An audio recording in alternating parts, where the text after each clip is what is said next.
Bonsoir. On a entendu de formidables discours, à commencer bien sûr par celui de Madame Rajavi. On a entendu cette passion, ces convictions, cette énergie. Eh bien moi, je vais vous faire un aveu. Je rêve du moment où on ne célébrera plus la Journée internationale de la femme. Mais peut-être,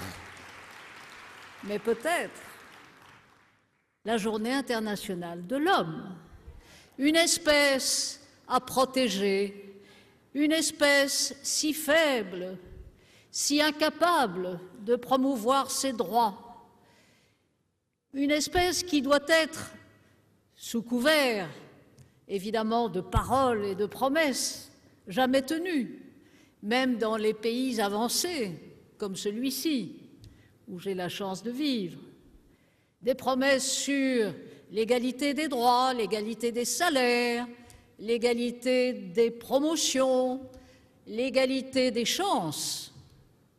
Ces promesses sont répétées partout, y compris dans nos partis politiques, qui préfèrent payer des amendes, je parle de la France.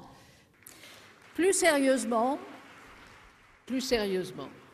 je rêve aussi d'un jour où ce très grand pays qui s'appelle l'Iran, qui a été l'un des berceaux de la civilisation, sortirait enfin de cette régression des mœurs, de cette régression culturelle qui aujourd'hui encore fait de ce pays l'un des pires au monde en ce qui concerne les droits des femmes.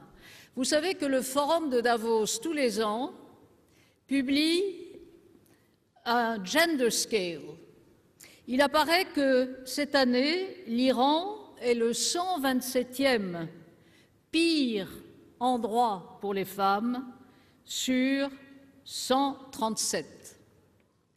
Cela donne une idée de la manière dont le régime des ayatollahs continue de figer sous un carcan de lois une société qui pourtant frémit, qui pourtant bouge, mais c'est encore un pays où la loi dit que les filles peuvent être mariées dès l'âge de 9 ans. C'est encore un pays où le témoignage d'une femme devant un tribunal vaut la moitié du témoignage d'un homme. C'est encore un pays où une femme hérite de la moitié des avoirs par rapport à un homme. C'est encore un pays qui correspond, où le statut des femmes correspond à ce que l'un des ayatollahs, je crois qu'il s'appelait Yazdi, si ma mémoire est bonne, il fut trop longtemps en charge de la justice ou de ce qui en tint lieu.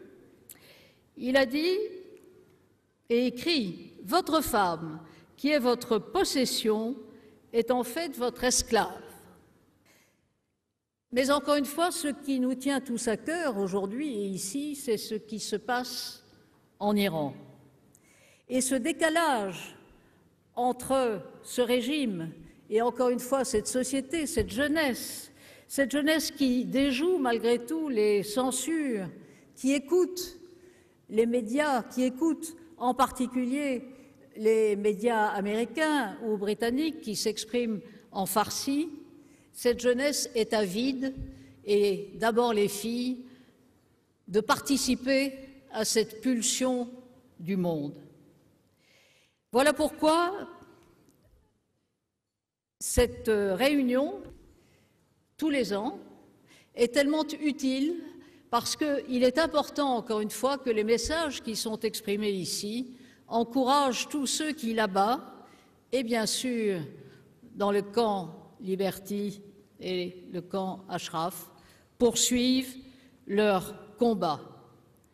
Aujourd'hui, les femmes sont toujours interdites d'accès au stade de football en Iran. Pour conclure, je me rappelle de ce que m'a raconté il y a plusieurs années déjà une très chère amie iranienne. Son prénom était Mariam.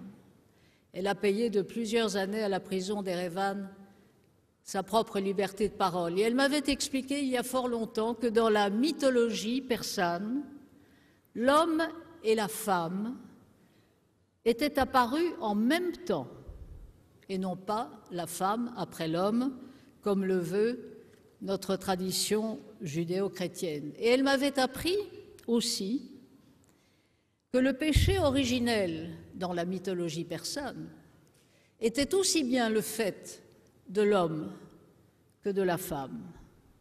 Et je crois que c'est le message le plus beau, le plus juste, qui nous vient de si loin et de si profond, encore une fois, dans cette culture millénaire, et qu'il convient de méditer aujourd'hui. Merci.